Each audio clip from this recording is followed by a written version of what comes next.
ও দিদি, তোমার স্বামী কোথায় গো? কেন, আমার স্বামী তোর কি করবে? ওকে বলে দিও তো আমি প্রেগনেন্ট। মানে আমার স্বামীকে তোকে প্রেগনেন্ট করেছে? বিশ্বাস না হয় নাম্বারটা বলো, আমি ফোন করে শুনিয়ে দিচ্ছি।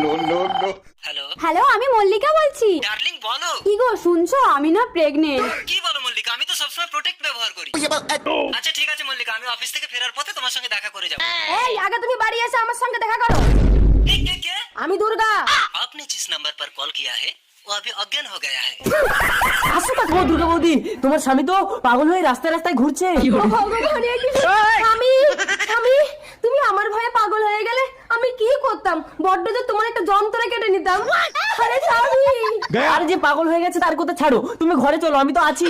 মল্লিকা, মল্লিকা, তাড়াতাড়ি জামা প্যান্টটাও। পাগলের বাহানা করে চিরকালের জন্য বউয়ের কাছ দিয়ে বিদায় নিয়ে চলে এসেছি। এবার থেকে অল টাইম শুধু তোমার কাছেই থাকবো। আরে সব ছাড়ো, তুমি চলো। দুর্গা তুমি তুমি কি ভেবেছো তুমি একটা ছুরিকে ধরতে পারলে আমি একটা ছোড়াকে ধরতে পারবো না?